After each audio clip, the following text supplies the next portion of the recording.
everything was done according to the book, according to the police department.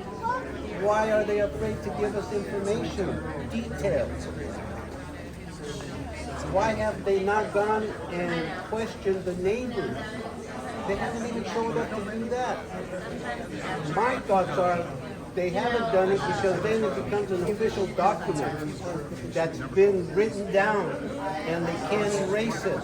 So rather than take a chance of writing down investigative information, it would be better for them if they did. And I don't know if that's the reason why they're doing that, but I believe it's because they understand that they did something terribly wrong, and now people are becoming aware of it. And another question I have also is, are those police officers that were involved in this situation, are they on leave while they investigate, or are they still out doing the job? This is not the first incident that's happened in Brentwood. They've had the K-9 unit attack suspect, and they got sued for it. So this is not the first time, and I'm not sure if it will be the last time something like this happens. It depends on what the city council does and how they respond. And one of the first steps that they should do is make sure that all the officers that were involved in that situation that day be taken off duty until they complete the investigation.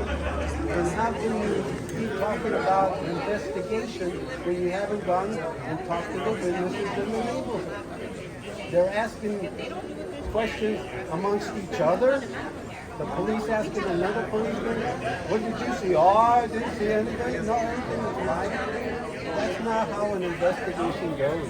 You're supposed to ask everybody that witnessed it, that heard it, that were there when it happened.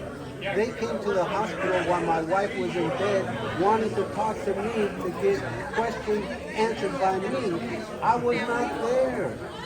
Why did they waste their time to come and ask me to give them comments?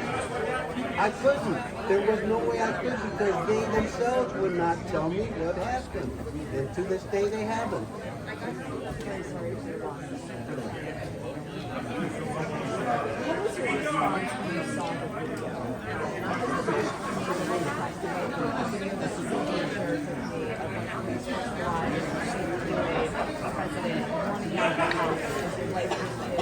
Driver's side of the vehicle and sort of arrows out is running out because they say the other officers said she was fleeing, and they cuff her and then bring her down the street. It's a video that you have seen.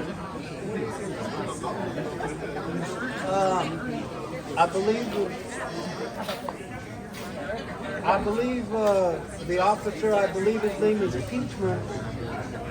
I'm not sure if he was playing to the crowd. That's what mystifies me, why he would act like that in front of witnesses in broad daylight. Why would he feel confident that he can do what he did to my wife, making her kneel down on the concrete with her hands handcuffed behind her back? We have been watching our grandkids for the last 9 years. We have 9-year-old twins and a 3-year-old granddaughter. We watch them every single day. When my wife would kneel down to change my granddaughter, it would take her 5 minutes to get up because she had knee problems and she had a sciatic problem. I can only assume that the officer who handcuffed her and was giving her orders may have become frustrated, maybe became impatient and tried to yank her, and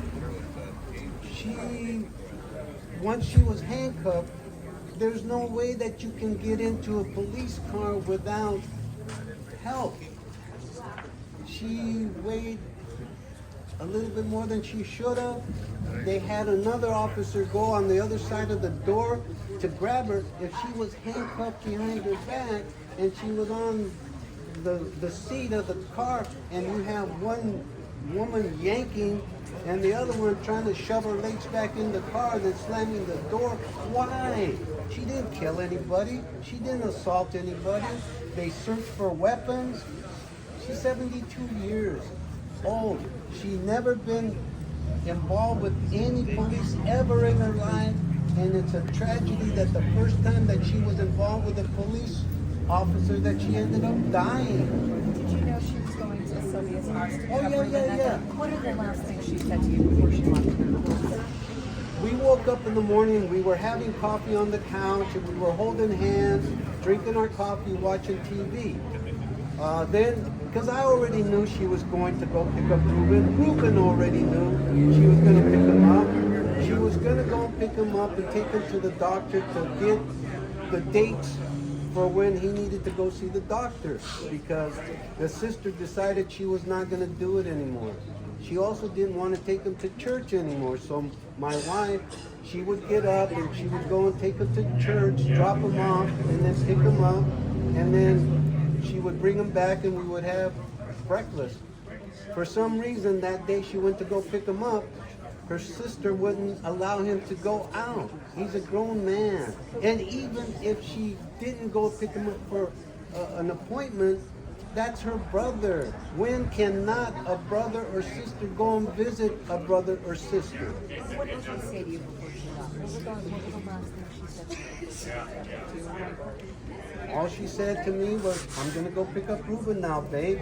And so I got up from the couch, walked over to the door with her. We gave each other a hug and a kiss, and I told her, I'll see you later, babe. And she said, yes, I'll see you later.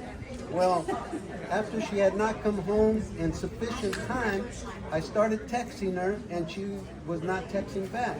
I started calling her. She wouldn't answer back on the phone. So all of a sudden, I get a call from the wife of my nephew, who said her mother was watching the police arrest my wife and trying to tow away the car. So I called the police and I said, I hear you arresting my wife. They told me she's on the way to the hospital. The hospital. So my son and I eventually got to the hospital. By the time we got there, she had already been in a coma, I guess, because she was not responsive to any stimulus outside. And so I sat with her in the hospital room for quite a while, and one of the doctors asked me what had happened to her, and I told him I don't know because I was not given any information. She had, you know, what regular people, not regular people, but people have. She had high blood pressure, she had anxiety, she had claustrophobia. So I know that, and also she was not very fond of people that she didn't know putting their makeup.